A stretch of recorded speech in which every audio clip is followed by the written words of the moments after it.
Olá, boa noite a todas e a todos. Bem-vindo aí à série de webinars Conecta e Informa.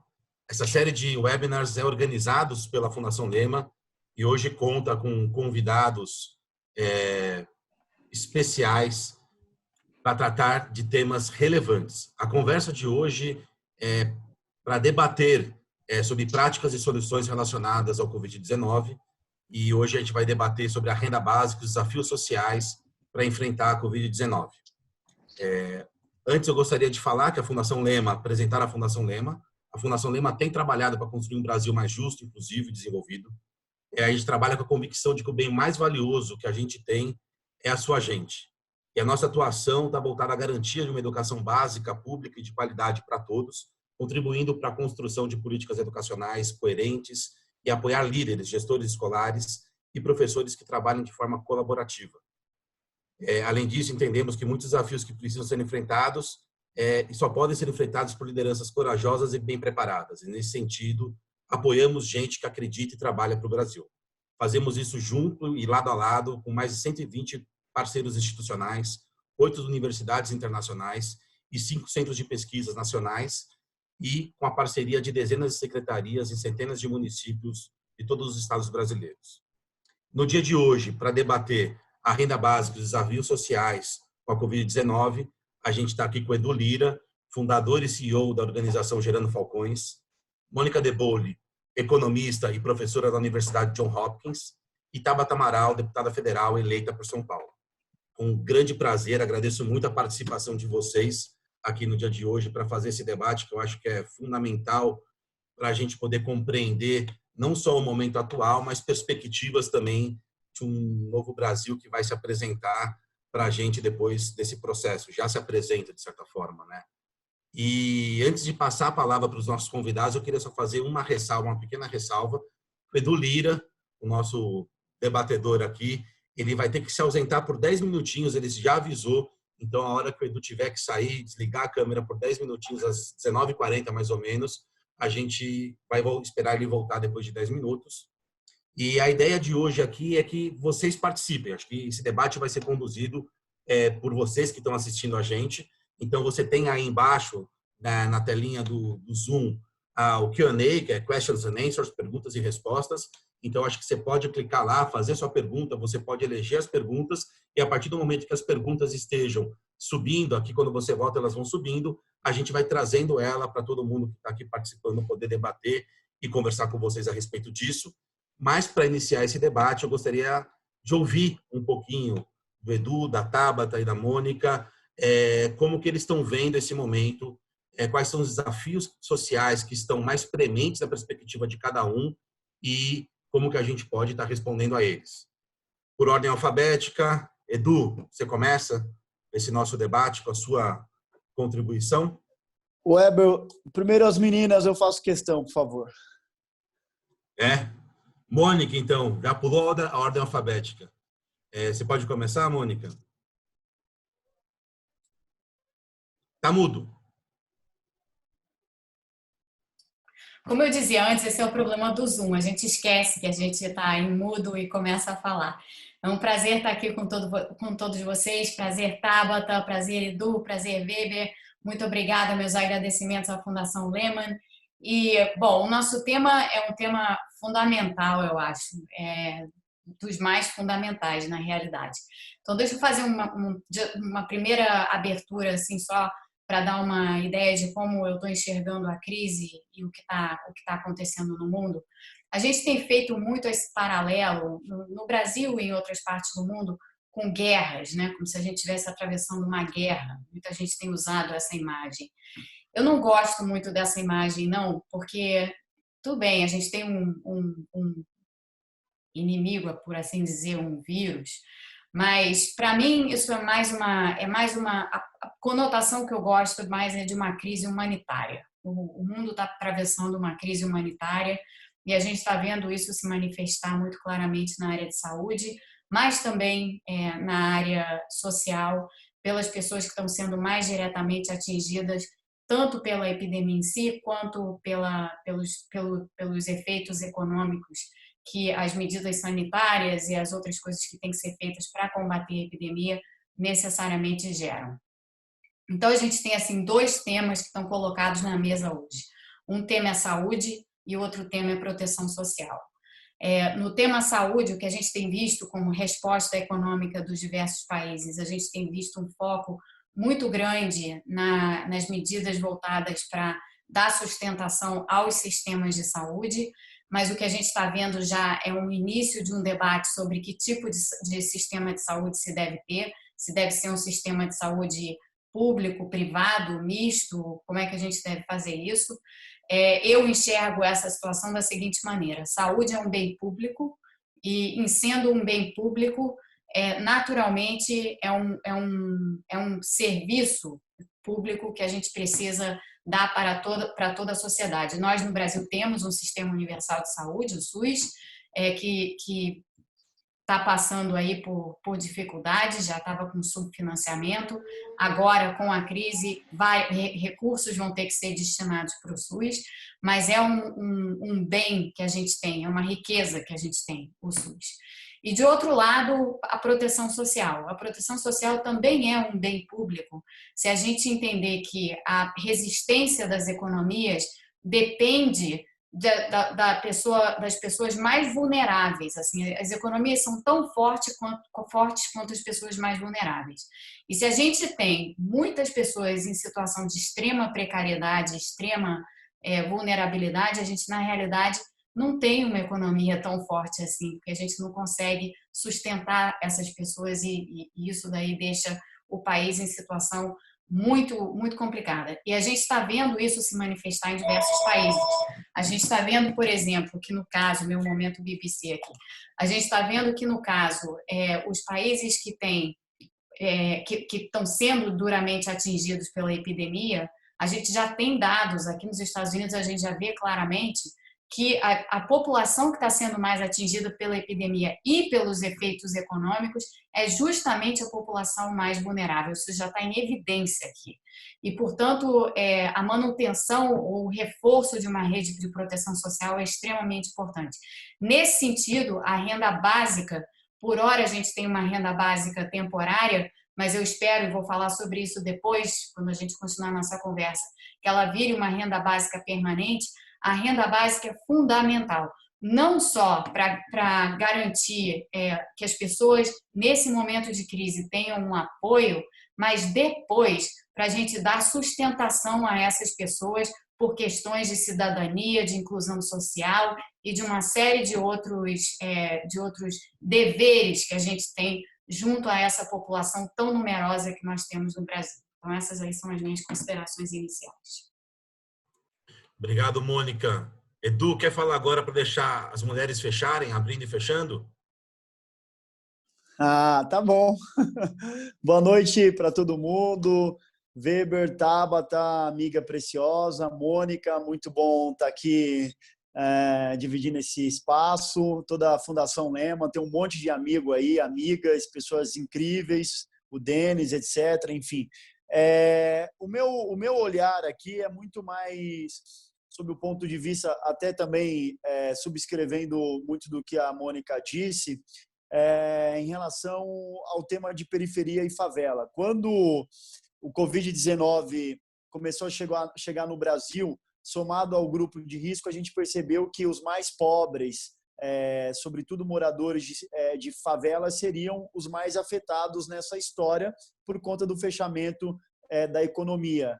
E isso preocupou muito, mas muito a gente mesmo. E aí, o grande tema é que você tem uma dificuldade sobre-humana de fazer isolamento social em favela.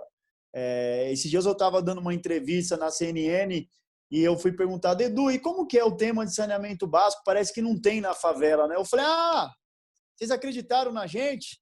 Estamos falando disso há mais de 10 anos, que não tem saneamento básico, que falta água potável, que falta energia elétrica, que as favelas são autogerenciadas, que o Estado não está dentro da favela, que não tem UPAs, não tem UBS, não tem escola, não tem creche, o aparelho público não está na favela. Então, pedir para os mais pobres fazer isolamento social é um pedido muito difícil. Mas, claro, é um momento que todo mundo tem que fazer sacrifícios. Mas o meu ponto inicial aqui é que eu acho que foi colocado uma lente de aumento sobre os problemas do país e agora todo cidadão entendeu que era verdade, que a gente não estava com discurso. Lá vem esse povo de ONG fazer discurso. Lá vem não sei quem fazer discurso. Não é discurso. Todo mundo entendeu que é real, é um fato, é um dado.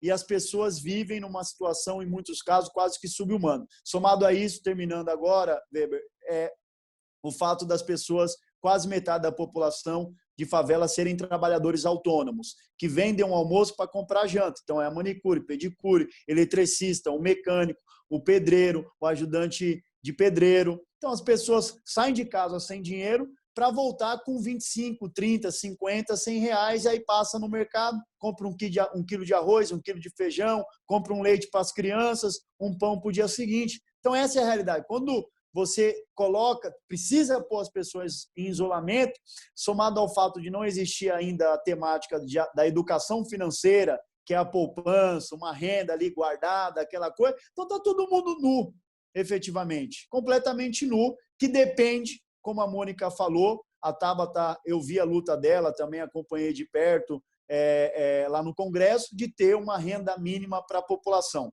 Mas o fato concreto é, só o governo eu acho que não consegue resolver o problema da população num momento como esse, e também só a sociedade civil também não consegue. A gente precisa derrubar os muros e construir as pontes, que só os dois, fazendo coisas efetivamente grandes, a gente vai conseguir sair dessa situação. Obrigado, Edu. Tabata, deputada. Boa noite, pessoal. Weber, em seu nome agradeço a todo o time da Fundação por organizar um debate tão importante. Eu gosto demais e admiro muito o trabalho, tanto da Mônica quanto do Edu. Então, para mim é uma honra estar aqui aprendendo com vocês dois. E eu queria falar um pouquinho do que eles trouxeram, e talvez falar um pouco da perspectiva de políticas públicas. O que o Edu trouxe na fala dele agora é muito real. E eu acho que uma coisa que para mim ficou muito evidente com essa crise do coronavírus é o quanto que a pandemia está escancarando quão desigual nós somos como sociedade, né? E uma coisa que para mim ficou muito clara desde os primeiros dias é que nós não estamos no mesmo barco. E aí eu brinco que nem a pandemia teve a capacidade de colocar a gente no mesmo barco. Algumas pessoas vão sofrer muito mais, porque historicamente elas sofrem muito mais. E aí alguns dados que o Edu trouxe, nós temos 13 milhões de pessoas morando em favelas, temos mais de 13 milhões de pessoas na extrema pobreza, 35 milhões de pessoas não têm acesso à água tratada, quase metade da população não tem acesso a esgoto e nada disso é novidade. Mas tudo isso fica escancarado quando a gente vê, isso especialmente no começo da pandemia, a grande imprensa e até o governo falando, fique em casa, lave as mãos, passe álcool em gel. E esse discurso, ele é tão ofensivo para algumas pessoas, porque ele mostra que, de fato, as pessoas que estão ditando as regras do país, que estão conduzindo os acontecimentos, não têm noção desse abismo que a gente vive no Brasil. Porque se tivesse, diria, olha, metade da população que tem acesso à água, lave as mãos. Vocês que têm uma casa onde morar, vocês que têm mais do que um cômodo na casa, façam isolamento. Então, quando o Edu, quando a Mônica falam desse escancaramento da desigualdade do Brasil, eu acho que isso é muito importante. E eu espero que a gente, passando essa pandemia, que eu espero que passe logo, a gente não feche os olhos para isso novamente. E aí tem uma outra coisa que também conecta com a fala dos dois, que na minha visão, para quem vem de comunidade, as comunidades estão dando uma lição de solidariedade que sempre existiu, mas que nem sempre fica escancarada. Eu, quando era pequena e as coisas apertavam, a gente ia na igreja, a gente ia, sabe, para o vizinho, porque era com quem a gente podia contar. E nunca faltou ajuda, mesmo sabendo que algumas pessoas passavam mais necessidade do que a gente até. Só que a gente, como o Edu trouxe, não pode depender dessas comunidades que já enfrentam tantas dificuldades para resolverem todo o problema. É admirável o que está sendo feito pela Gerando Falcões, em Paraisópolis, em Heliópolis, na minha comunidade, mas, de novo, só mostra o quanto, e a gente não pode romantizar isso, sabe? Só mostra o quanto que o poder público vem sendo falho com essa população. Quando a gente olha a precariedade do SUS, na ponta, quando a gente olha a precarização do trabalho, que acho que a gente vai até debater mais tarde, quando a gente olha o quanto que essas pessoas dependem de uma renda que é conseguida no dia a dia, não dá nem para pensar em fazer poupança. Eu acho que tudo isso escancara. E aí, falando da renda mínima, para concluir, eu acho que, enfim, uma lição que ficou é que, de fato, foi uma união não só do Congresso, mas também da sociedade civil. E não sei se a gente teria conseguido com tanta força não fosse a sociedade civil. E aí, contando um pouquinho do histórico, lá atrás, bem no comecinho da pandemia, eu, junto com outros parlamentares, enviamos uma carta ao presidente da República. A gente precisa falar de uma renda mínima. E a gente entendia que o instrumento mais, enfim, mais ágil, mais adequado seria uma medida provisória, porque não tinha tempo a perder. E no Brasil a gente banalizou um pouco as medidas provisórias, né? Se usam MPs para coisas muito complexas, que deveriam ser discutidas por toda a sociedade por meses, mas não se usa em um momento como esse, de uma crise humanitária, como a Mônica falou. Só que a gente viu que esse MP não vinha, então teria que ser uma iniciativa do Congresso. E aí se juntou um grupo de trabalho de parlamentares para fazer um grupo de trabalho para pensar esse projeto. A gente apresentou um projeto na Câmara, aproveitamos um projeto já existente, e aí veio uma mobilização que aconteceu muito forte com a campanha da renda básica que queremos, mas que não foi só dele, sabe? Foi de muita gente falando, olha, isso aqui é urgente. Como é que vocês falam, fique em casa, se na hora que a pessoa ficar em casa, ela não vai ter o que comer no final do dia? Então, para mim, a renda básica, e eu sei que pode soar um pouco assim exagerado, populista, mas eu não acho que é não. Quando a gente anda na rua, a gente vê que não é. A renda básica é para as pessoas não terem que escolher entre se contaminar com coronavírus e um prato de comida. É para que elas, de fato, possam ficar em casa nesse período de isolamento. Então, é dar o poder de escolha para as pessoas, de, olha, se protejam, contribuam para a sociedade nesse sentido. A gente teve uma implementação, uma aprovação recorde no Congresso de uma semana, pelejamos um pouquinho, mas a gente teve também a sanção do presidente. Começamos agora com os primeiros pagamentos, e aí, para finalizar e devolver a bola para vocês, eu acho que agora vale uma segunda cobrança da sociedade, dos parlamentares, de todo mundo, de que, de fato, isso aconteça de uma forma inclusiva. Não adianta postar nas redes sociais. Quem precisa mesmo, precisa saber sobre isso pela rádio, pela televisão, pelos centros de atendimento que já existem nas prefeituras. A gente não pode ignorar, por mais que a ciência social esteja sucateada como está hoje, que essa galera entende disso, conhece lá na ponta quem precisa. Então, a gente tem que fazer uma divulgação muito mais ampla e menos elitizada do que está acontecendo agora. Não dá para você falar que a única forma de cadastro vai ser via aplicativo. Sabe, de novo, é uma piada de mau gosto para uma galera. Como é que faz assim? Precisa de celular, precisa de internet, de aplicativo, você tem que ser plenamente alfabetizado, tem que saber mexer naquilo? Não. Tem que ter um telefone não só para tirar dúvida, mas para as pessoas poderem de fato se cadastrar.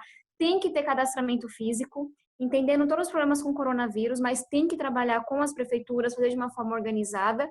E também não dá para achar que os pagamentos serão apenas via contas digitais. A gente vai ter que, de novo, trazer alguma coisa aí de físico, usar a infraestrutura da Caixa Econômica, dos Correios, dos bancos públicos, para a gente fazer esse dinheiro chegar em quem mais precisa. Isso aí, só para concluir, eu acho que, enfim, todas essas barreiras que a gente fala, né? Demorou de se fazer. Quando se desenha, não se pensa em quem mais precisa, só fala o quanto a nossa sociedade ainda é cega em relação aos mais pobres e aos mais vulneráveis. Então, é isso. Obrigado, Tabata. Tabata, se você permitiu, eu começo essa rodada com você, mas eu vou te explicar. Tem duas perguntas aqui que estão falando muito do que está sendo debatido no Congresso, relacionado aos desafios do pós-Covid, também daquela visão, também preparando o Brasil para o pós-Covid, e não só para o enfrentamento da pandemia.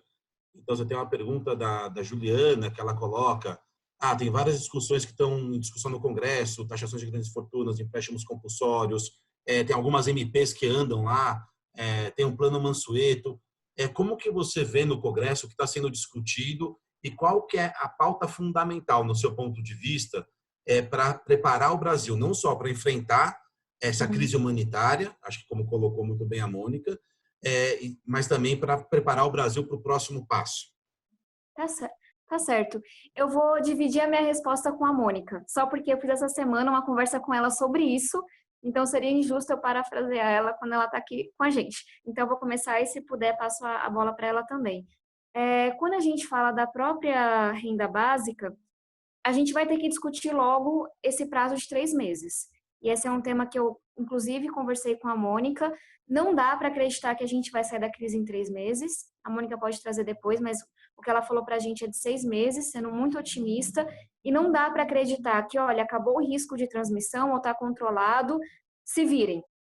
Muitas pessoas vão ter muita dificuldade de se erguer. Então, eu acho que tem uma discussão aí sobre a duração desse pagamento, dessa renda básica. A nossa proposta era de 6 meses, eu acho que vale discutir, inclusive, teremos que discutir tempos maiores.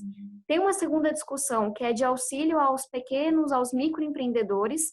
Tem algumas propostas circulando na Câmara, tem um grupo de trabalho também que está bem, enfim, engajado nisso, e a gente tem que falar de coisas que vão além apenas de créditos a juros zero. Tem muita gente que vai ter que ser subsidiada para não morrer. E a gente não pode esquecer que essas pequenas enfim, micro e pequenas empresas são 98% das empresas no Brasil. São responsáveis por 50% aproximadamente das pessoas, dos empregos gerados. Então, não é porque são pequenas que a gente não conhece o nome de cabeça que elas não importam. Então, a gente está bem focado em pensar nessas pequenas empresas que, se falirem, se não tiverem condições de continuar, vão causar um estrago muito grande no nosso país. Então, para mim, essa é uma segunda frente. Tem uma terceira frente que tem a ver com a parte de saúde. Enfim, essa é uma parte um pouco mais polêmica, dada que o próprio governo não tá se entendendo, mas como é que a gente faz para, de fato, conseguir testes para todo mundo? O Brasil perdeu aí uma oportunidade muito grande, por várias razões, algumas difíceis, outras menos, de começar com o pé direito nessa crise. Então, quando as pessoas falam em qualquer coisa que não seja o isolamento total, elas esquecem que a gente não testou no começo, que a gente não olhou para isso com a urgência que tinha. Então, tem uma discussão também em relação à saúde. E aí tem algumas discussões que eu acho que elas... Tem uma discussão também sobre empréstimo compulsório, que eu queria que a Mônica trouxesse, porque foi o tema da nossa conversa. E tem algumas discussões que elas poderiam vir agora, mas que elas falam também de, enfim, algumas coisas que são muito difíceis de serem votadas no Brasil, que talvez um momento como esse permita que elas sejam votadas. 2 exemplos. A gente está aí capengando com uma reforma tributária há muito tempo. E aí eu entendo que talvez não seja o melhor momento para a gente, enfim, mudar o sistema e etc. Mas será que não vale a pena a gente começar algumas pequenas discussões para tornar o nosso sistema mais progressivo? Discussões que não aconteceriam por causa do lobby em dias normais? Será que não vale a pena a gente começar a falar em taxar menos as empresas, a pessoa jurídica, e taxar mais os dividendos, que é o lucro que é dividido? As empresas estão precisando de dinheiro agora. E eu acho que a gente causa um grande incentivo como nação quando a gente taxa tanto as empresas e não taxa nem um pouco os dividendos. Será que não vale a pena a gente aumentar a taxação sobre herança? Não é uma coisa que dá efeito agora, no curto prazo, mas é uma discussão em que o Brasil está muito atrás dos Estados Unidos, por exemplo. A gente cobra um imposto muito menor. Uma outra coisa, falando dos políticos, e não só dos políticos, mas do serviço público como um todo. A gente tem muitas pessoas, a estimativa é de aproximadamente 2 bilhões de reais de impacto, que recebem acima do teto da Constituição. Muita gente não sabe disso porque é absurdo, porque é imoral, porque é ilegal, mas o teto diz que ninguém pode receber acima do ministro do STF, e a gente tem pessoas no serviço público recebendo salários de 100, 150 mil reais por mês. Será que não é um momento em que a gente coloque uma discussão como essa, que, enfim, não consigo ver um argumento contra ela, mas que em tempos normais a gente não conseguiria pautar por causa do lobby também? Então, eu divido minha cabeça um pouco nisso. Como é que a gente olha para quem mais precisa, pequenas empresas, pessoas mais pobres, mas será que não é a oportunidade de a gente fazer coisas que a sociedade vai vir com pressão, sabe, com foco para a gente poder fazer?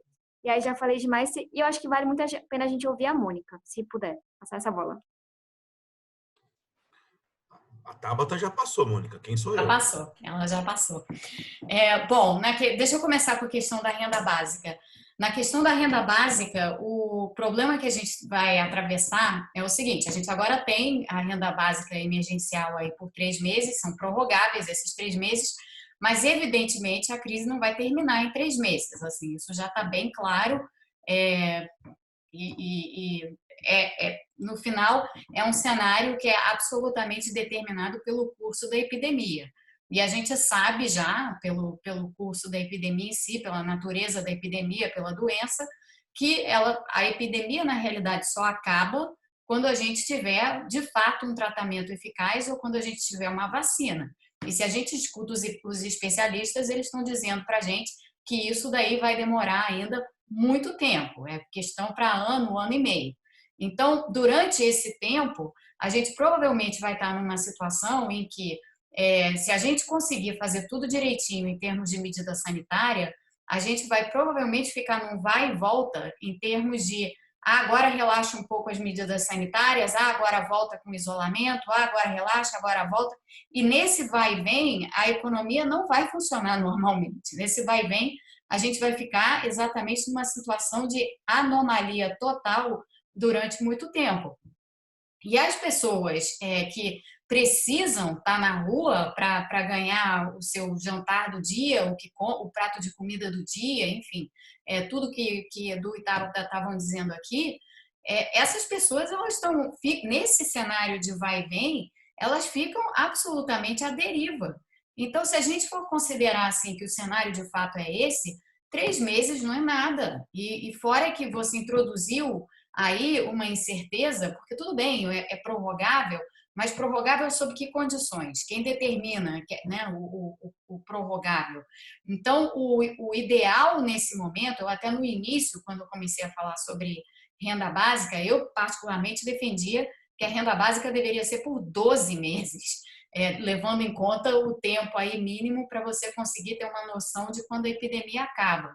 Não sendo assim, que seja 6 meses, porque daí você tem pelo menos um tempo suficiente, prorroga depois, e aí a gente vai ter que pensar, porque claramente isso daí, uma vez instituído da forma como tem que ser instituído, então hoje a gente tem uma renda básica que cobre 59,2 milhões de pessoas, mas a gente sabe que esse não é o contingente de pessoas elegíveis e de pessoas vulneráveis no país. Na verdade, se a gente olhar simplesmente para os números e olhar para a quantidade de pessoas que recebem até um salário mínimo no país, são muitas pessoas nessa situação. A gente está falando aí de cerca de metade da população brasileira. São 100 milhões de pessoas, na verdade.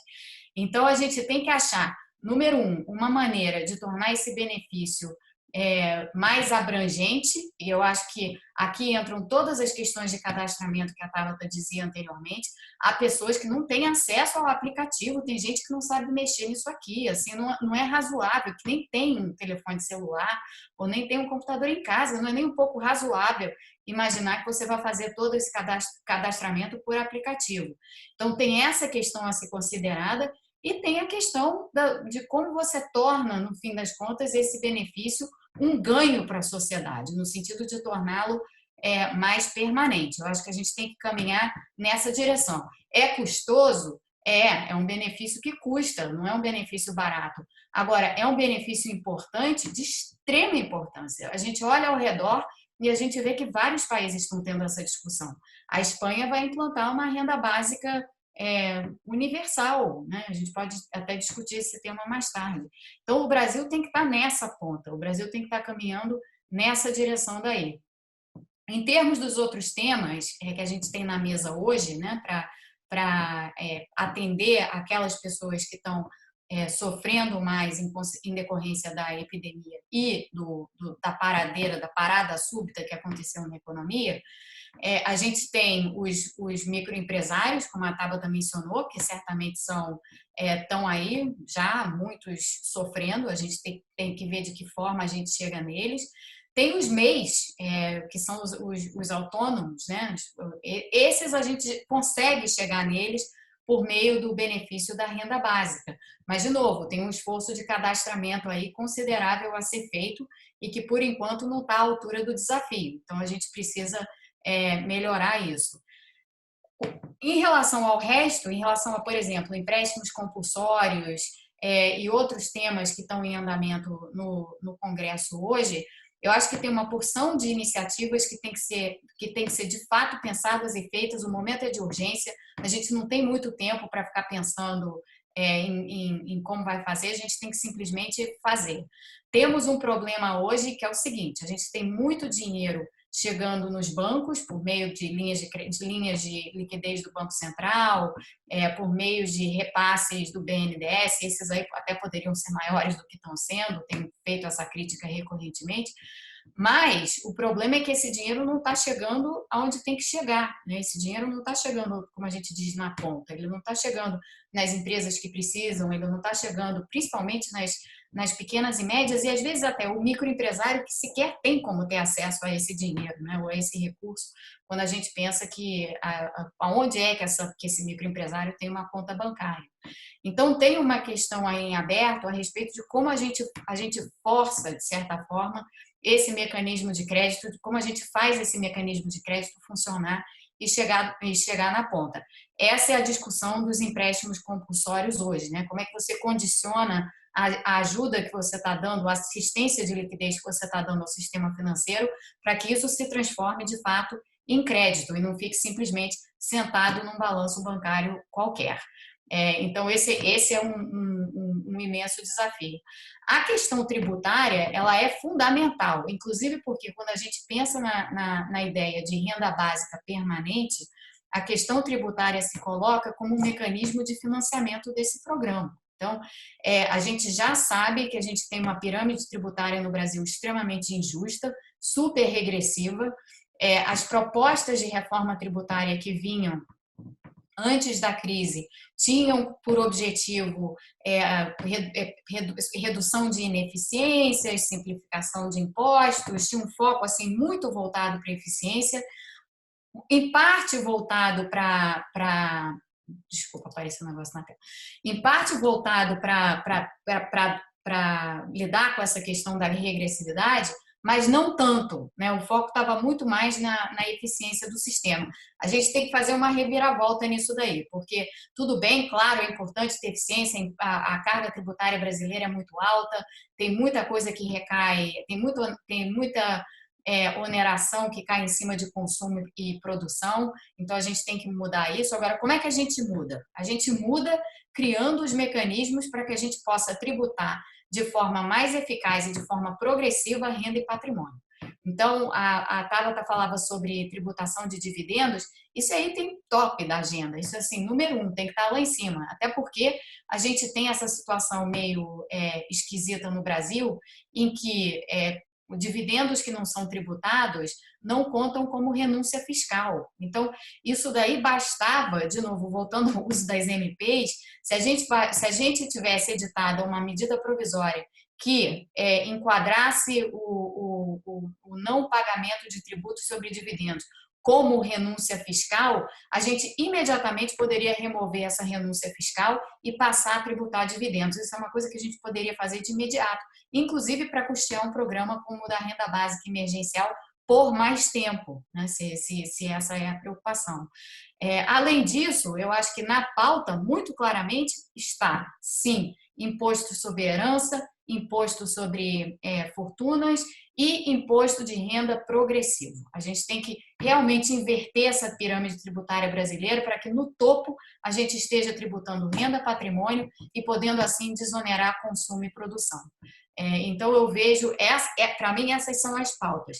Mais curto prazo é a gente fazer um aprimoramento na renda básica emergencial. Junto com isso, a gente já pode introduzir tributação de dividendos, a gente devia estar pensando em como fazer isso. Uma pauta assim, um pouco mais olhando médio prazo é a pauta da renda básica permanente e, junto com ela, a pauta da reforma tributária, que deve ter um foco maior na progressividade, sim, na eficiência também, mas, sobretudo, na progressividade do sistema. Mônica, eu vou tentar ver se dá tempo do Edu ainda comentar antes dele entrar na entrevista dele, que ele tinha comentado. Acho que ele já foi para a entrevista. Acho que ele saiu. Eu queria aproveitar, até nessa discussão que vocês estão fazendo da mudança que você tem nesse paradigma de como financiar o Estado, de como financiar a sociedade de maneira... Dá tempo, Edu? Você consegue falar agora? Oi, Edu. Sim, eles vão me chamar daqui a alguns instantes. Tá, então, Edu, abri para você comentar, e tem muita gente perguntando aqui também para você, como é que está a percepção da renda básica na comunidade? Como é que está essa questão de o que é verdade, o que é mentira? Você dá um pouco também, trazer também isso se der tempo, senão você comenta depois. Não, é possível. Acho que, primeiro, o tema da urgência, né? Como que isso chega com velocidade na mão do brasileiro que está lá na favela e que hoje já não tem o que comer para muitas famílias. Eu, por trabalhar cotidianamente com favelas, eu tenho que ir lá, não é sempre estar lá e etc., visitando, até para ter o faro e sentir o sangue pulsar. E eu vi em muitos barracos que eu entrei um inferno literalmente. De você ver mãe, não é? Que as mães geralmente têm uma capacidade de gerenciamento muito mais efetivo, ali, cara, sem comer há 2 dias já. E falando, eu não estou comendo para o meu filho e minha filha poder fazer uma refeição. Então, o que eu acho que é fundamental nesse país? Por isso que quando eu quero até fazer um desabafo charmoso aqui, mas quando eu ligo a TV e que eu vejo os nossos governantes brigando, isso me deixa muito chateado. Porque o nosso país precisa, nesse momento, de pragmatismo. Então, ver as pessoas brigando, pensando na próxima eleição, tá certo? Despejando ódio na mesa, enquanto isso, o morador de favela está passando fome. Então, eu acho que a gente pode, e as medidas que a Mônica está falando, a Tabata está falando, de tema de imposto, etc., tudo isso é fundamental. Agora, por outro lado, a gente precisa cada vez mais de lideranças pragmáticas para endereçar esses temas. Os nossos governadores, as prefeituras também, os prefeitos precisam liderar num momento como esse. Então, eu acho que é fundamental os nossos governantes, nesse momento, parar de brigar, porque ninguém sai do labirinto brigando. As pessoas saem do labirinto juntas. Eu cresci jogando bola na favela. O Weber, não sei se jogava bola, Weber, mas eu podia não gostar do lateral esquerdo. Mas quando a bola rolava, eu tinha que jogar junto com o cara, senão eu ia perder o jogo. Então é isso que eu vejo, sabe? Às vezes a nossa autoridade maior brigando com o ministro da Saúde, não tenho nada contra, não estou politizando isso, mas eu acho que esse é o momento da gente unir e fazer as coisas em conjuntos, porque quanto mais a gente briga, mais perdido a gente fica. E aí a solução pode vir de uma forma muito mais lenta. Então, eu acho que o ponto fundamental é a velocidade. O segundo ponto é a comunicação. A Tabata foi muito assertiva, porque tem gente que não tem TV em casa, tem gente que não tem acesso à internet, tem gente que não vai conseguir baixar o app, tem gente que não sabe ler, não sabe escrever, tem gente que mora numa situação que não tem nem celular, não é? Então, essa é a realidade do nosso país. Então, nós vamos precisar mais do que nunca, eu acho que, de liderança. E eu sei que a audiência aqui da Fundação Lema é uma audiência muito qualificada. E eu tenho, assim, uma admiração muito grande pela atitude que a Tabata tomou de ir para o Congresso. Naturalmente, eu sou um empreendedor social e meu lugar é aqui como CEO da Gerando Falcões, mas eu acho, Weber e Mônica, que as grandes pessoas do nosso país precisam rapidamente ir para a política. Ou rapidamente ter metas também de construção de políticas públicas. Porque eu estava fazendo uma autoavaliação e reflexão que eu passei mais de 6 anos dentro da Gerando Falcões, dobrando meta, captando recurso, contratando gente, crescemos, desenvolvemos, ok. Mas num momento como esse, a gente percebe o quê? Que as políticas públicas aconteceram tão distante da gente e eu nem sei as coisas que estão acontecendo no Congresso, e tem projeto tramitando relacionado à reforma do saneamento básico. Então, nesse momento, está todo mundo perdido, sem saber o que está acontecendo. Então, eu também estou fazendo uma reflexão, e eu acho que não só eu, mas todos nós, e como que os deputados, como que os congressistas também puxam a sociedade para mais perto do Congresso, para a gente ajudar e apoiar na construção das políticas públicas. Eu acho que isso é efetivo e é para ontem.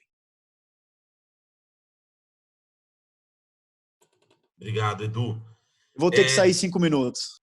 Vai lá. Já volto. Você volta. Tem uma discussão que acho que está vinculada, a gente está discutindo ainda primeiro talvez esse pacote mais econômico fiscal, e depois na sequência a gente pode entrar mais num novo pacto social, que eu acho que é uma coisa que todo mundo aqui tem bastante a contribuir, mas para discutir ainda um pouquinho dessa questão do financiamento do Estado, de como a gente consegue financiar essas políticas, tem uma pergunta que trata, mas uma renda básica, quer ela universal ou não, ela aumenta a necessidade de gasto do Estado. E a gente estava pensando até pouco tempo em diminuição dos impostos da taxa carga tributária. Vocês falaram muito de inverter a pirâmide tributária, a forma como se dá essa cobrança dos impostos no Brasil. Mas a pergunta que tem é que se você inverter, isso não vai levar uma fuga maciça de capital ao país, não vai levar a gente a se posicionar de maneira equivocada nas condições que a gente tem? Então, essa é a pergunta aqui. Agora eu começo com a Mônica e depois passo com a Tabata. Essa é uma excelente pergunta e, ao mesmo tempo, é um tema que é recorrente nessa discussão, né? Então, muita gente que... Aí eu vou falar um pouco, deixa eu falar um pouco da literatura acadêmica e depois da literatura acadêmica eu vou para a prática. A gente tem hoje uma literatura acadêmica enorme sobre imposto sobre riqueza.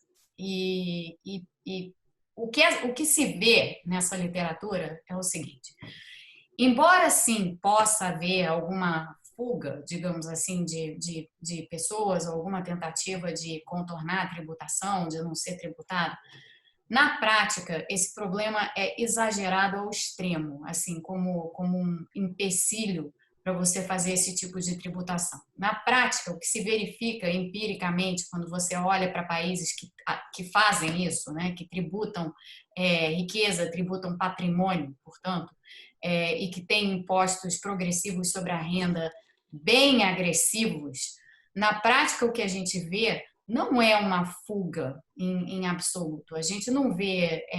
a gente tem um ou outro caso, saiu que o ator XYZ houve a proposta não sei aonde que ia tributar patrimônio e o sujeito mudou a renda, o domicílio dele para outro lugar para não ser afetado por aquele tributo. Tem, mas isso é uma pessoa, um indivíduo, né? Se imaginar que isso vai acontecer na economia inteira é um certo exagero. E como eu estava dizendo, a literatura empírica existente sobre isso não sustenta a tese de que haveria uma fuga maciça de recursos do país se a gente fizesse essa inversão da pirâmide tributária dessa maneira. Então, eu honestamente não vejo isso como empecilho algum, é algo que tem que ser feito, ponto, acabou. Tem que fazer porque é a maneira como você constrói um país mais justo e um país que pode atender de fato a essa população que tanto necessita. A gente está falando de metade da população brasileira aqui, gente. Metade, 50%, 100 milhões de pessoas, pelo menos, em situação de extrema vulnerabilidade. Aí, para além dos de extrema vulnerabilidade, você tem os que são vulneráveis. Soma tudo isso, você já está em dois terços da população brasileira, você já está em 60% da população brasileira fácil. Então, assim, a gente está falando de atender a essas pessoas. Como é que você financia uma renda básica?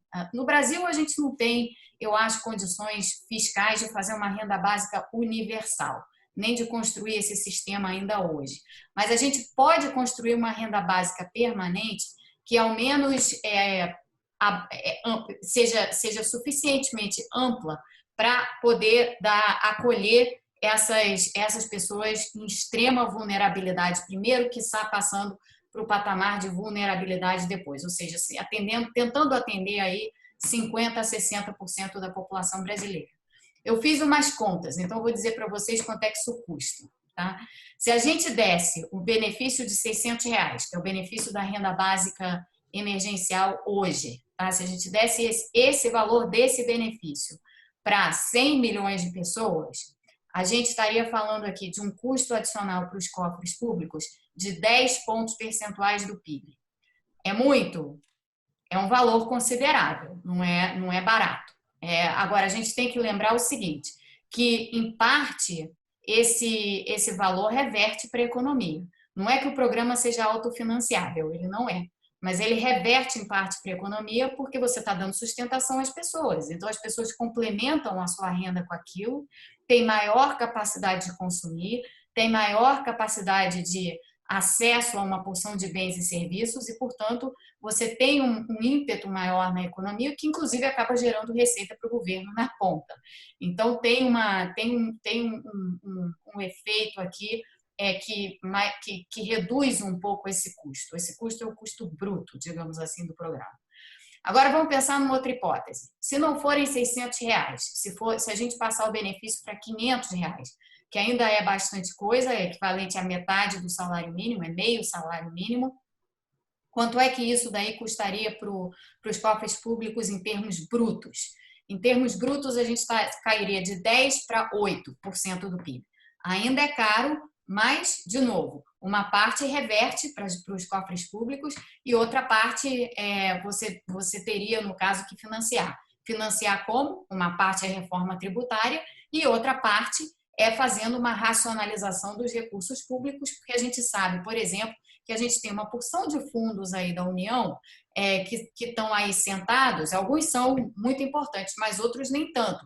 A gente tem recursos para utilizar para fazer um programa desse tipo. Terceiro valor que a gente pode pensar, em vez de ser metade do salário mínimo, se a gente desse um complemento de 1/3 do salário mínimo, são R$350. É um valor muito acima do Bolsa Família, por exemplo. Bolsa Família está em 200. Se a gente desse R$350 para as pessoas vulneráveis, para os 100 milhões de pessoas que eu mencionei, aí a gente está falando em 5,5%, 5,5 pontos e meio percentuais do PIB. Isso quebra um país? Claro que não.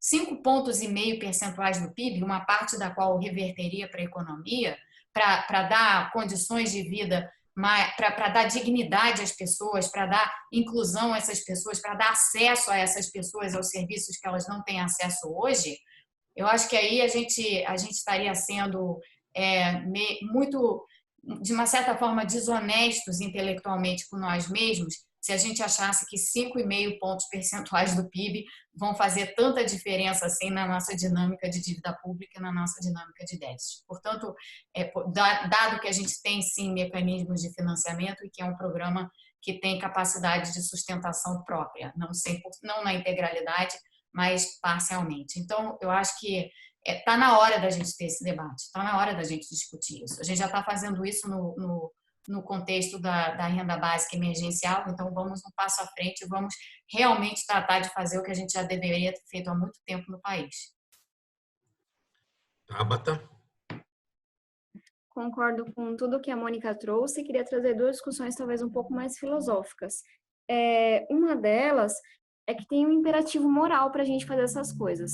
Então, na política, você toma uma decisão de acordo com o que você acha que é justo. Pelo menos é a forma como deveria ser feito.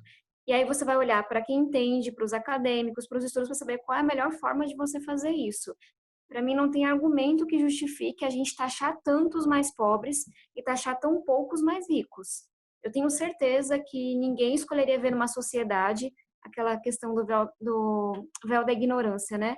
Sabendo que nessa sociedade, se você é muito pobre, você deixa muito dinheiro nos impostos, porque a gente taxa muito o consumo. E se você é muito rico, você deixa só um pouquinho, uma pequena porcentagem. Então, para mim, tem um imperativo muito moral quando a gente fala sobre como que a gente torna o sistema tributário mais progressivo. Como você vai fazer? Aí sim, tem que olhar para as evidências. Concordo com a Mônica que exageram muito a questão da fuga de capital, mas também a gente consegue contornar isso de algumas formas. Quando você fala de taxar menos as empresas e mais os dividendos, quando você fala de taxar herança, quando você fala de taxar patrimônio, que é uma coisa que é difícil de você levar para outro país, né? Então, não estou dizendo que a gente vai fazer uma limpa nas contas bancárias. Tem muitas formas inteligentes de você fazer isso e não tem argumento para mim que não me convença que a gente tem que taxar mais quem tem mais dinheiro e menos quem tem menos dinheiro. E aí, tem uma outra coisa também quando a gente fala dessa questão da renda básica, que eu acho que é super forte, e de novo tem uma questão moral. A gente é um país em que as pessoas voltaram a passar fome. A gente é um país com 13 milhões de pessoas na extrema pobreza. E para além do que isso se reverte no consumo, que é uma coisa muito de curto prazo, tem uma coisa de médio e longo prazo que a gente está desconsiderando. Uma sociedade em que as pessoas têm acesso a uma nutrição, então que elas não passam fome quando estão na escola, como acontece com várias crianças. Uma sociedade em que as pessoas têm acesso ao mínimo de uma vida digna, é uma sociedade que daqui 10, 20 anos vai ser mais produtiva, é uma sociedade que vai ser mais desenvolvida. Então, de novo, só para dizer que eu acho que nesses dois casos específicos, a gente tem sim um argumento moral muito forte, que eu acho que é o que deve guiar decisões, e tem argumentos teóricos também. Acho que tanto eu quanto a Mônica somos duas pessoas que, enfim, tomamos decisões baseadas em evidências, e não porque elas são bonitinhas, e tem muita evidência que suporta esse tipo de coisa. E aí, só por último, quando a gente fala sobre o gasto público, eu realmente acho que é possível fazer tudo isso sem aumentar o gasto público. Quando a gente fala de inverter a pirâmide de impostos, eu acho que é um pouco mais evidente, mas também quando a gente fala do poder público. A gente é um país que gasta muito e gasta muito mal. E quando eu falo muito mal, não estou dizendo apenas de que, enfim, a gente tem os super salários, como é a questão que eu trouxe. A gente tem pessoas que recebem de forma ilegal e de forma imoral, na minha concepção, um valor equivalente a 2 bilhões de reais, que não é delas esse dinheiro, por ano. A gente também é um país que tem uma série de renúncias fiscais que não faz o menor sentido, que foram conquistadas na base do lobby alguns anos atrás, geram uma grande distorção na economia, são especialmente prejudiciais para aqueles pequenos empreendedores e pequenas empresas, e que eu tenho certeza que, enfim, liberais e não liberais, se forem firmes em suas propostas, deveriam concordar que renúncias fiscais no nível que a gente tem no Brasil, sem nenhuma justificativa técnica, não poderiam se manter. Então, obviamente, a gente entra no campo do que é possível politicamente. Essas são mudanças extremamente difíceis, mas passa por uma mudança da política, um pouco do que o Edu trouxe. Na hora que as pessoas estiverem olhando para a política, não como essa coisa que a gente odeia, e eu entendo grande parte do ranço que as pessoas têm em relação à política, mas na hora que a gente começar a olhar mais de perto, a gente consegue fazer coisas como essas. Os países já fizeram, sabe? Não é impossível. Então, ter dinheiro tem, é só que são brigas muito grandes e hoje talvez a gente não tenha quórum no Congresso para comprá-las sem uma pressão muito grande da população. E entrando um pouco nessa questão, tem algumas perguntas aqui que, para mim, eu poderia chamar assim de choque de realidade, né? Que é com o confinamento, a questão da violência doméstica, a questão de uma desinformação e as pessoas se exporem a riscos. Como que vocês enxergam que deveriam ser ações? E aí, sempre tirando, acho que a fala do Edu é muito feliz quando ele fala que ninguém vai resolver esse problema sozinho. Acho que a ideia de ter o Edu, a Tabata, a Mônica, que são pessoas que pensam de lugares diferentes, tem um lugar de fala bastante distinto, e como que a gente pode pensar o papel que a gente vai construir agora para enfrentar não só os desafios da implementação numa renda básica emergencial, mas também os desafios de enfrentamento de condições de esgarçamento das relações sociais que se dão diferentes em cada território, em cada realidade, para poder superar esse momento. E aí depois a gente também pensar um pouquinho para frente, mas nesse primeiro momento para superar esse momento onde o esgarçamento social vai se alastrando. Eu não sei, Tabata, você quer começar a emendar um pouquinho na sua fala isso? Eu queria comentar sobre a questão da violência contra a mulher. Esse é um outro tema que é bastante visibilizado no Brasil, se tornou um pouco mais falado, mas eu também fico com receio de que seja a minha bolha, sabe? Como esse é um tema muito importante para mim, eu falo sobre isso todos os dias, mas não sei se todo mundo está falando sobre isso no Brasil. A gente já é o 5º país que mais mata mulheres em crimes de ódio. E eu uso essa expressão porque quando a gente fala feminicídio, muitas pessoas acabam, talvez por má fé, ou então mesmo por desconhecimento, achando que feminicídio inclui homicídios comuns. E não. Feminicídio é um crime que você conseguiu identificar e provar que ele foi causado, enfim, porque um ex-companheiro, porque um companheiro atual decidiu que tinha o direito de matar a mulher. Então, se nós já somos o 5º país que mais mata mulheres em crimes de ódio, imaginem vocês o que não vai acontecer durante a pandemia. Na China foi o primeiro país que esse alerta se acendeu, porque foi o primeiro país em que houve o alastramento do coronavírus. Aumentou bastante o número de, não só de violência contra a mulher, mas também de feminicídio na ponta. E aqui no Brasil já começou a aumentar o número de denúncias. E aí, e na linha até do que você trouxe, Weber, enfim, a gente fez avanços importantes na Câmara, no Senado, na política, em relação a, enfim, prevenção, como que você fala disso, como é que você denuncia, etc. Mas tem um trabalho muito grande a ser feito ainda de identificação. E aí tem vários projetos. Eu queria falar do Justiceiras, que é um projeto bem legal que foi criado, que, enfim, eu fui atrás, divulguei um pouco, em que você, por meio de WhatsApp, que acaba sendo bastante acessível, pelo menos nos centros urbanos, você pode não só denunciar casos da vizinha, de uma amiga, de uma parente ou o seu próprio, e conseguir apoio jurídico e psicológico. Vi hoje uma outra iniciativa em que você está convocando as vizinhas a ficarem atentas ao que está acontecendo, mas concordo com você, esse é um problema que vai ser exacerbado durante a quarentena por diversas razões e, de novo, a solução não é falar para as pessoas saiam às ruas, porque você está dizendo para elas que que essas mulheres estejam seguras em suas casas, elas têm que se arriscar à contaminação. E não, a saída é a gente continuar trabalhando na prevenção da violência contra a mulher. Tem um projeto que nós apresentamos que está pertinho de ser votado, que é de falar sobre isso nas escolas. Tem vários estudos que mostram que a violência, que os abusos começam nos namoros, então não é uma coisa que surge no casamento, vem de toda uma sociedade que diz que mulheres podem passar por esse tipo de coisa. Então, tem que aprofundar discussões sobre prevenção, que fala de escolas, de educação. A gente tem que, sim, continuar aprofundando a nossa legislação, como que a gente, de fato, cumpre o que já está previsto pela Lei Maria da Penha, e esse problema tende a se aprofundar agora durante a quarentena. Legal, você comentou um pouquinho até a questão da vitória do papel das escolas nisso. Edu, só para te dar um contexto, eu vim agora para um bloco de meu choque de realidade, sabe? Quais são os problemas que a gente está tendo hoje, também causados pela pandemia, um viés mais social, como a violência doméstica e outras questões. E a Tabata comentou, vou passar para a Mônica, depois para você, tá bom? Tá bom. Mônica. Eu acho que, complementando a fala da Tabata, tem uma outra questão aí relativa a gênero, né, e ao papel da mulher especificamente, que fica também, sobressai na pandemia e na epidemia, que é a seguinte: de um modo geral, e isso daí é verdade em vários países, mas principalmente verdade no Brasil, a mulher tem o papel de cuidadora, né? Então, a mulher, seja ela mãe solteira ou, né, seja ela a pessoa que está cuidando de um parente idoso, uma mãe, um pai, o que quer que seja, recai sobre ela nesse momento, principalmente ela estando em casa e já tendo que desenvolver esse papel, recai sobre ela um ônus adicional causado pela epidemia por ter que ter esse papel e ter que ter esse papel o tempo inteiro. Então, por exemplo, crianças que estão sem aula e que estão em casa, né? Crianças que não estão na escola pública, estão tendo que ficar em casa porque as escolas estão fechadas.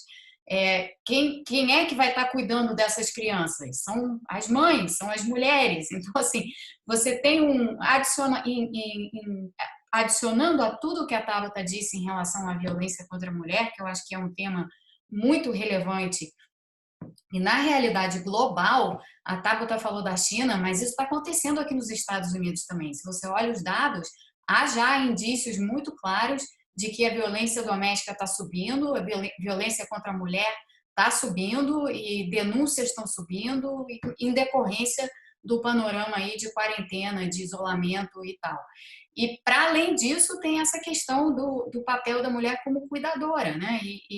E aí a gente tem isso em vários aspectos. A gente tem isso no aspecto domiciliar, né? Como eu estava dizendo aqui, mas a gente tem isso no sistema de saúde também. Quem são as enfermeiras? A gente tem enfermeiros, é claro, também, mas a gente tem muitas enfermeiras, né? Então, assim, essas questões de disparidades, assim, aí eu estou indo para um campo que foge um pouco da economia, mas evidentemente está diretamente atrelado a ela.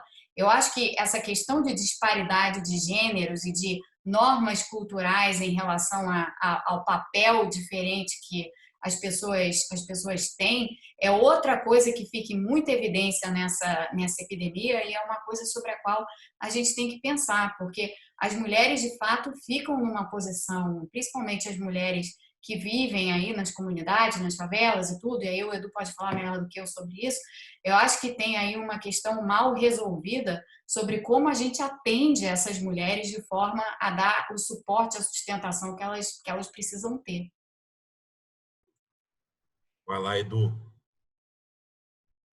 Não, tá bem respondido, Mônica. Eu queria, somado a tudo isso, levantar só uma bola de que me parece que hoje teve o primeiro caso de Covid-19 dentro de um presídio.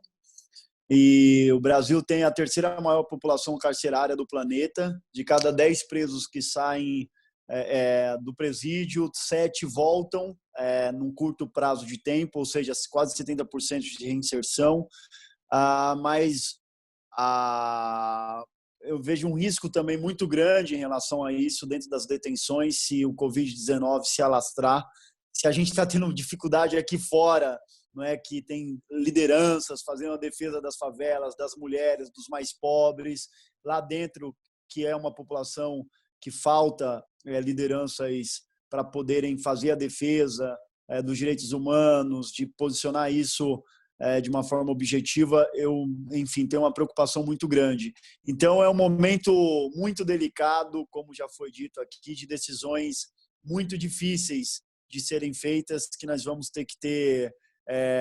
eu acho que era isso que eu queria falar, Weber, eu acho que esse é o momento que os líderes precisam liderar.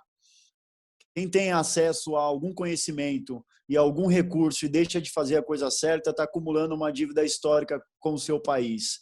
Então, é um momento que somente o home office não basta. Claro que está todo mundo... Eu tenho um amigo que fala que está todo mundo no inferno, só que o inferno tem subníveis. Então, alguns estão mais para baixo ainda.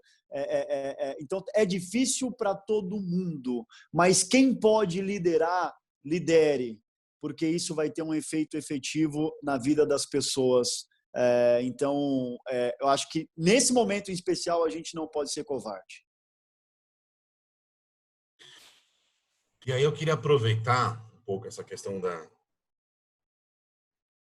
acho que nem aproveitar, mas enganchar um pouco para frente, que é um pouco que também a gente está se repensando. Eu acho que eu concordo muito com o Edu que essas coisas não bastam, essas coisas escondem esses dados gritantes que vocês trouxeram. É o 7º país mais desigual, é o 5º país com o maior número de crime de ódio contra as mulheres, é o 3º país com maior população carcerária.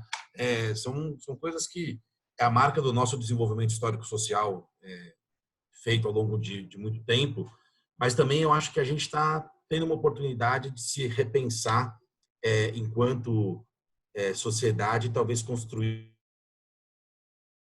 mais específico. Alô? Voltei? Eu não sei onde eu parei, mas eu já vou emendar o que eu estava falando. Mas tem uma pergunta do Luiz, que está um pouco para baixo, que fala que a China ela teve muito sucesso com a epidemia, mas ela parte de outros paradigmas culturais, né? E a questão da privacidade, da segurança é bastante distinto. Eu queria um pouquinho, não tanto entrar nessa questão desse modelo de Estado forte dentro de uma sociedade ocidental, mas quais são os paradigmas que vocês acham que vai ser possível a gente repensar num novo ciclo pós-Covid? Acho que a Mônica, eu vi alguns comentários dela sobre onde vai ser os pilares de um novo desenvolvimento para o futuro. A Tabata discute bastante esse novo pacto social, o Edu está trazendo essas questões de realidade. Eu queria que a gente explorasse um pouquinho quais são as oportunidades que a gente tem até para guiar essa liderança que o Edu fala. Onde que a gente tem que mirar, talvez, para aproveitar essa crise humanitária que a gente vive, mas para desenhar caminhos promissores para a nossa sociedade. Posso puxar o bonde? Bem rapidinho? Adorei, vai. Já. É porque esse é o tema que mais me encanta, assim, a gente tá, enfim... Toda vez que me perguntam, como você fala, eu tô exausta, estressada, mas eu não posso reclamar de nada, porque eu sei que eu vou comer todos os dias durante toda a pandemia. E aí tem esse negócio de ficar pensando no futuro que me dá, sabe, aquela alegria, assim, de continuar e, tá, beleza, vamos enfrentar isso e vamos pensar o que a gente coloca no lugar. E eu tive a oportunidade de fazer uma conversa com o professor Chomsky, por videoconferência mesmo.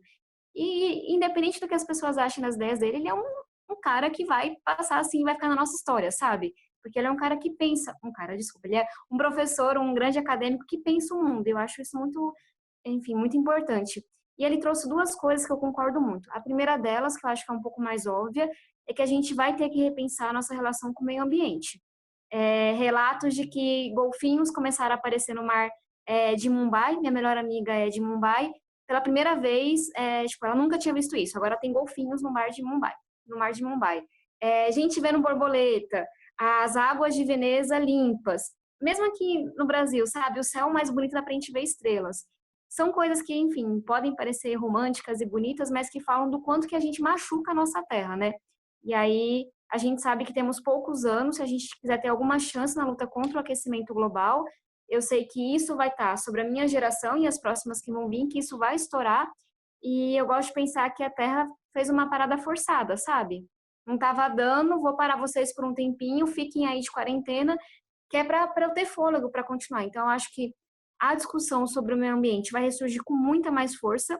Eu espero porque senão a gente não aprendeu realmente nada com isso, e é meio sem jeito mesmo. E tem uma outra discussão que é menos óbvia, mas que também me anima muito, que é de um novo renascimento, de um novo iluminismo. A gente está precisando muito valorizar a ciência de novo. Sabe, valorizar o conhecimento, entender que isso serve para alguma coisa. E quando a gente fala do coronavírus, mesmo que as pessoas tentem politizar e polemizar mesmo com a ciência, e aí eu me somo ao Edu Lira, eu acho que é triste quando isso acontece, eu espero que o coronavírus nos mostre que cientistas têm um valor muito grande para a nossa sociedade, que a ciência ela salva vidas, que você pode viralizar uma fake news o quanto você quiser, mas uma hora os fatos se impõem. E a gente chegou nesse estágio em que a gente começou a valorizar a ignorância. Tem um discurso muito bacana do Obama, que foi resgatado nos últimos dias, que ele fala isso. Gente, ele não fala desse jeito, né? Porque ele fala muito melhor do que eu, mas a gente começou a achar bonito ser ignorante. A gente começou a achar legal você compartilhar sua opinião como se ela importasse mais do que um estudo, sabe? Mais do que um dado da ciência. Então, eu seria uma pessoa extremamente feliz se a gente saísse dessa, entendendo que a ciência salva vidas, que a gente tem que investir mais em ciência, pesquisa, que a gente tem que começar a valorizar, de novo, os fatos, os estudos, quem entende, e não quem fica espalhando achismos e opiniões, porque isso mata na prática, que é o que a gente está vendo com o coronavírus. Então, uma sociedade que olha mais para o meio ambiente e que volta a valorizar a ciência e entender que não, sua opinião ela não importa tanto quanto é sua opinião e ela não vai mudar um dado científico. Acho que é isso. E eu me empolgo muito com essa discussão, é a coisa que eu mais gosto de fazer na quarentena. Posso pegar o gancho do bonde? Eu vou até sair, pessoal, continua. Vai lá. Não, porque a Tabata falou uma porção de coisas que eu concordo, compartilho totalmente. Eu tô como você, Tabata, eu me animo em ficar pensando no que vem depois. Eu não sou uma pessoa otimista, assim, por natureza, mas eu sou uma pessoa idealista. Então, assim, quando eu fico pensando no que está acontecendo agora, né, e no papel que a ciência já está tendo hoje, essa necessidade que a gente tem premente, e não pode ser de outro jeito, porque isso é uma epidemia. Então, a necessidade que a gente tem de colocar os cientistas na linha de frente e de escutá-los, a maneira como isso já está se colocando na epidemia, eu já considero extremamente positiva para esse cenário que você está enxergando depois que eu enxergo também, que é um cenário onde a ciência recupera o seu papel, né? O que é de fato o seu papel. Não que a ciência não tenha tido esse papel, ela teve, mas a sociedade como um todo deixou de escutá-la. E eu acho que a gente, nesse momento, as pessoas estão se dando conta do quão importante é você ter acesso à informação direta, baseada, fundamentada em evidências, fundamentada em fatos científicos, fundamentada em pesquisa. E é muito interessante ver, por exemplo, como as pessoas estão acompanhando aqui em outras partes do mundo as coletivas diárias oferecidas pelos membros do governo e seus auxiliares sobre a situação de saúde. Aqui nos Estados Unidos, por exemplo, mesmo que você não goste de escutar o Trump, e eu me coloco nesse campo, não faço a menor questão de ouvir o que ele diz, no entanto, eu ouço as coletivas por quê? Porque lá estão os cientistas, e o que eu percebo assim já aqui é que as pessoas estão prestando muito mais atenção no que os cientistas têm a dizer, no que os médicos que estão na linha de frente, os infectologistas que estão na linha de frente do combate à epidemia têm a dizer, do que no resto, entendeu? O resto está um pouco de lado para uma boa parte da população, virou ruído, porque não é isso que importa para a vida delas. O que importa para a vida delas é ter o conhecimento para elas saberem se proteger. Então, essa mensagem está chegando de uma forma muito forte. E eu acho que isso inevitavelmente gera, e espero que nós duas estejamos corretas, tá? Que isso inevitavelmente gera um encaminhamento para a ciência e deixando de lado esse achismo excessivo, essas opiniões infundadas, fake news e tudo mais, que a gente tem, com o qual a gente tem tido que lidar nesses últimos tempos. Para além disso, eu acho que quando eu comecei falando em crise humanitária e os dois dos pilares principais, mas acrescento o terceiro, sendo o meio ambiente, saúde, meio ambiente e proteção social, eu acho que passam a ser os temas fundamentais, mesmo depois que a gente sair da crise. A gente já tinha o tema meio ambiente como um tema super importante no debate internacional, ganha outro destaque agora, sobretudo quando a gente constata o que está acontecendo. Tabata citou algumas coisas, mas uma coisa fundamental que a gente viu foi uma queda muito expressiva na emissão de CO2, muito expressiva nesses meses, porque a parada súbita gera isso, né? Então, a gente já teve na China, tem dados mostrando que a qualidade do ar na China melhorou, nas grandes cidades e tudo mais. Então, isso daí também deixa muito visível, essas questões ambientais, por conta da epidemia, ficam também muito visíveis, e elas têm uma relação direta com as questões de saúde e de proteção social, né? Porque viver em poluição é ruim para a sua saúde e viver com o risco das mudanças climáticas ou com as mudanças climáticas que já estão ocorrendo afeta mais a população vulnerável. Então, essas coisas estão todas interligadas, né? Esses 3 pontos estão absolutamente interligados. São bens públicos, são coisas que têm que ser tratadas no debate pós-crise. Já havia uma agenda forte de descarbonização antes da epidemia, sendo puxada principalmente pelos países europeus, pela Europa. Acho que essa daí vira uma agenda mais ampla no pós-crise, inclusive como uma maneira de você reconstruir economias. Você reconstruir economias focando em medidas de descarbonização, em infraestrutura verde, enfim, uma série de outros temas que estavam sendo colocados, é um caminho para você sair da crise. Não, e é um caminho que conversa com a questão da saúde e a questão da proteção social. E aí, só para terminar, eu acho que na saída a gente tem também essa ideia de que, como a saúde e a proteção social, junto com o meio ambiente, viram temas centrais, a gente tem necessariamente uma reordenação das políticas públicas e das políticas macroeconômicas em torno desses 3 temas.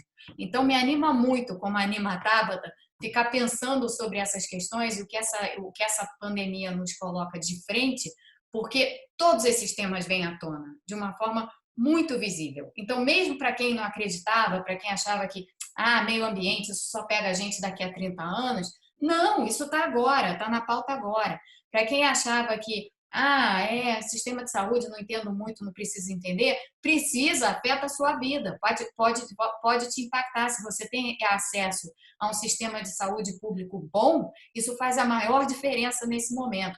Proteção social, está na cara, como o Edu estava dizendo, está na cara quem está sendo afetado pela epidemia e pelos problemas econômicos. Ninguém tem mais a capacidade de fingir que não vê, não dá para fingir que não vê, está aí, está posto.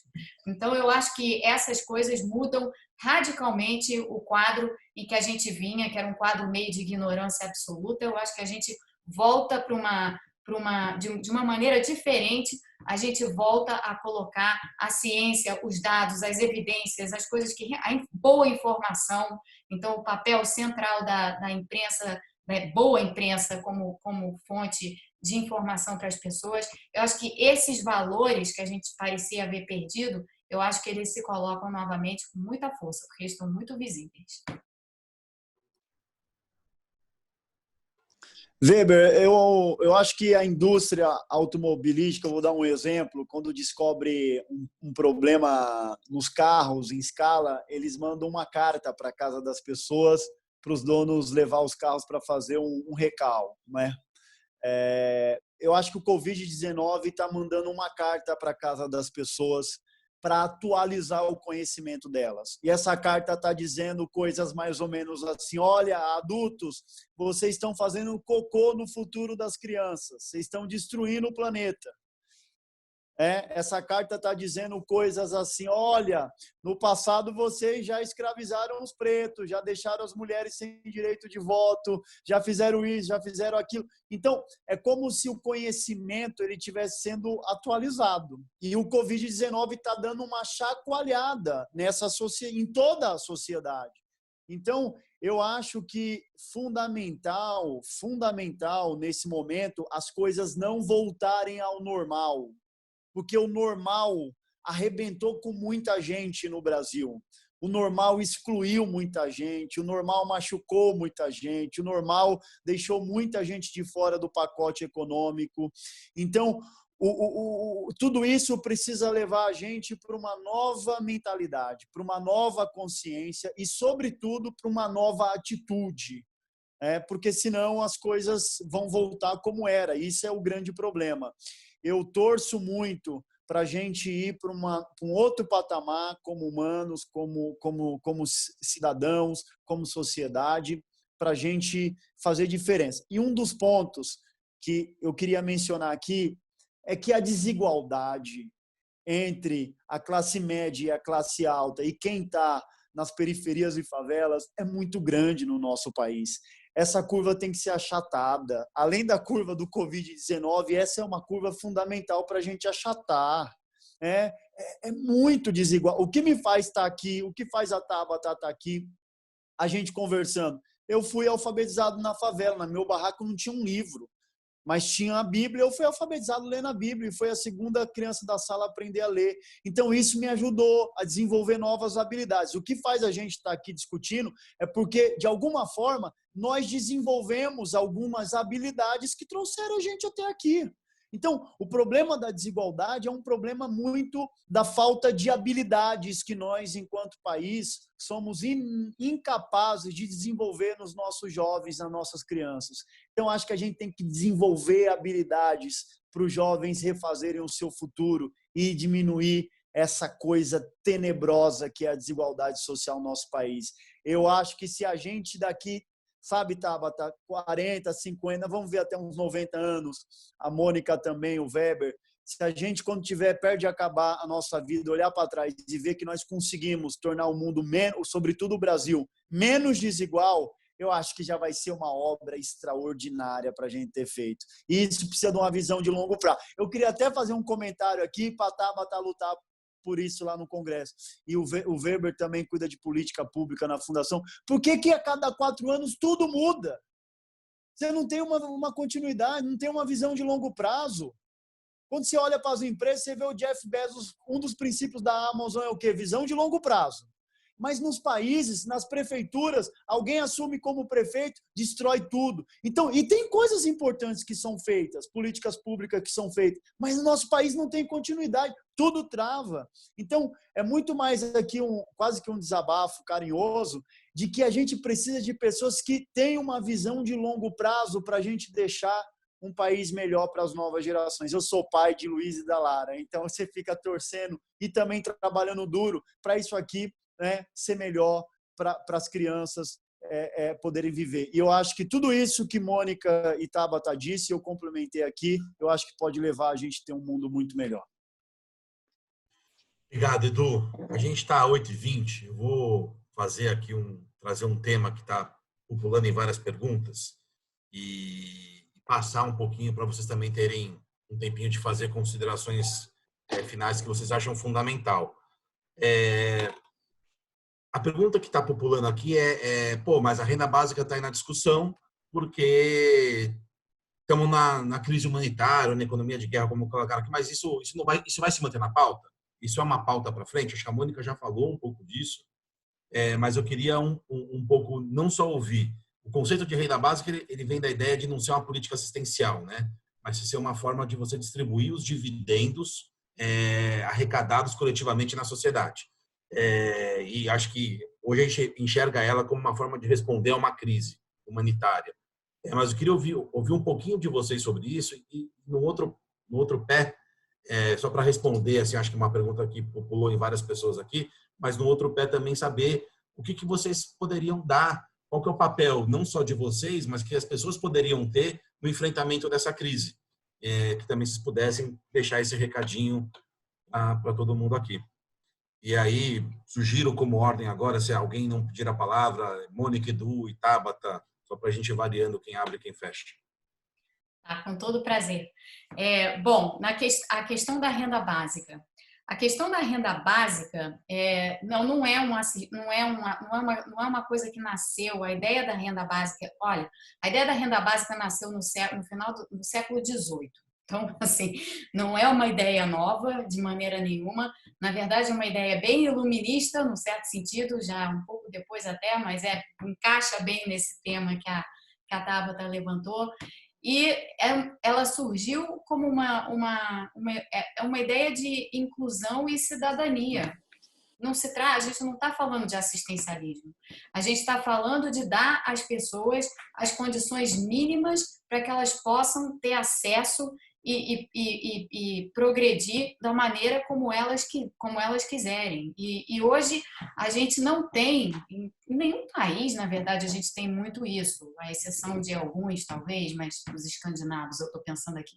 Mas se eu pensar mesmo aqui no caso dos Estados Unidos, esse país, ele não é tão profundamente desigual quanto o Brasil, mas ele é profundamente desigual também. Então, essa discussão que também está muito colocada aqui, no campo dos democratas, muito mais do que no campo dos republicanos não está colocado, mas no campo dos democratas, é exatamente por conta disso. É um país muito desigual, mas muito desigual. Só aqui na região onde eu moro, não tem favela propriamente, mas tem gueto, entendeu? E você vê, é visível. Então, assim, a questão da renda básica, ela se coloca como uma questão de justiça econômica, de justiça social, de inclusão, de cidadania, não é um assistencialismo. E eu acho que tem uma ideia que às vezes vem junto com a ideia de renda básica, que também está muito errada e não se sustenta em evidência empírica alguma. Então, de novo, eu trago a literatura acadêmica para embasar o que eu estou falando, que é a seguinte: se pagar uma renda básica para as pessoas, vai haver muito desincentivo ao trabalho. As pessoas vão preferir simplesmente receber a renda básica e não trabalhar. Acho que não tem erro maior do que essa percepção. Primeiro, ela não se sustenta na literatura empírica que existe sobre programas de transferência de renda, sejam programas condicionados ou programas incondicionais. Então, quando a gente estuda, por exemplo, programas como o Bolsa Família mundo afora, e tem uma literatura vastíssima sobre isso, essa tese não se sustenta. Não se sustenta a tese de que isso gera desincentivo ao trabalho. Os efeitos empíricos são ambíguos, então não tem essa tese não tem respaldo e, portanto, ela não fica de pé. Não vejo por que isso seria diferente num programa de transferência incondicional, que é o que é a renda básica. Eu acho que é a mesma coisa, você simplesmente está dando um ponto de partida melhor para as pessoas e, a partir daí, as pessoas vão ter o incentivo que elas têm de trabalhar, de estudar, de se aprimorar e vão ter condições muito melhores de fazer isso e de chegar a um ponto que elas talvez não pudessem chegar se elas não tivessem esse ponto de partida. E aí eu volto a um tema que a Tabata levantou, que foi o que implicações isso tem para o futuro, porque isso tem implicações. Com esse tipo de programa, não só você levanta muita gente, mas você dá condições para que as gerações, as crianças, a base toda suba e possa se desenvolver de forma a tornar o país mais produtivo, a tornar o país mais competitivo. Enfim, tem uma série de ganhos que são de curto prazo, de médio prazo e de longo prazo. Portanto, é difícil exagerar a importância desse tema, tanto assim que ele não tem, é muito interessante isso. Quando você olha a discussão sobre renda básica de diversos lados, né, ou por diversos matizes ideológicos, ela tem sustentação da direita à esquerda. É uma ideia que não tem, digamos assim, nenhum tipo de carga ideológica por trás, porque ela parece óbvia para todo mundo. Ela parece óbvia para todo mundo. E ela vai muito além da questão emergencial. Hoje a gente trata dela na questão emergencial, mas é muito mais do que isso. Então eu deixo aqui essa reflexão e a reflexão adicional, só para encerrar, é a seguinte: a gente já tem a renda básica, ela já está conosco, ela é emergencial no momento. Eu quero ver o sistema político brasileiro acho que não faz, eu quero ver o governo conseguir reverter essa renda básica quando, digamos assim, o programa terminar. Não vai ter isso, o programa não vai terminar. Obrigado, Mônica. Edu? Weber, eu queria aproveitar para falar que nós criamos aqui também a nossa renda básica. Eu ia falar isso. Na favela. A gente já arrecadamos mais de 10 milhões de reais acabou se tornando um dos maiores crowdfunding da história do Brasil, no digital, e a gente entrega um cartão Vale Alimentação da Ticket ou da Alelo para essas famílias que são cadastradas pelas nossas lideranças nas favelas. Estão presentes em quase 170 favelas do Brasil, desde Rocinha, Morro do Alemão, Capão Redondo, Poá, Vila Prudente, Maceió, Maranhão, etc.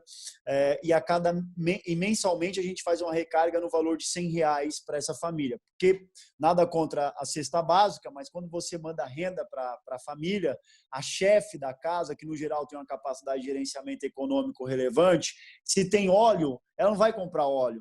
Diferente da cesta, você manda a cesta, vai o óleo, vai o arroz, então ela vai conseguir gerenciar melhor. Tem óleo, então ela vai investir em outra coisa que naquele momento é fundamental para a família. E, somado a isso, você aquece a economia local, porque ela vai comprar no pequeno empreendedor e o cara está ainda à bancarrota. Então ela vai lá, ela compra, ela investe o dinheiro ali. Isso serve como um colchão social, serve como um colchão ali para toda a comunidade como um todo. Então, se você levantou a bola, Weber, o que todo mundo pode fazer? Eu sou um homem, eu sou um líder de captação de recursos. Então, doe.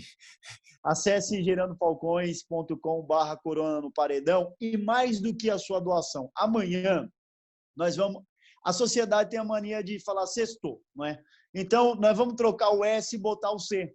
Então, sextou, é dia de doar cestas básicas. E vamos fazer uma grande campanha, centenas de pessoas, milhares em todas as partes vão postar e nós vamos cestar, vamos fazer a sociedade brasileira cestar. Quem puder apoiar isso, entre nas minhas redes sociais, ou na do Gerando Falcões, ou na minha, no meu Instagram. Eu vou postar logo cedo amanhã, e se você puder compartilhar e aderir a essa campanha, nós vamos alimentar, já nos próximos dias, já estamos, mas nos próximos 3 meses, mais de 150 mil pessoas das mais vulneráveis do país. Então, estou convocando vocês carinhosamente, toda aqui a galera da Fundação que está assistindo essa live, para participar, e amanhã vamos cestar. Valeu, Edu. Tabata.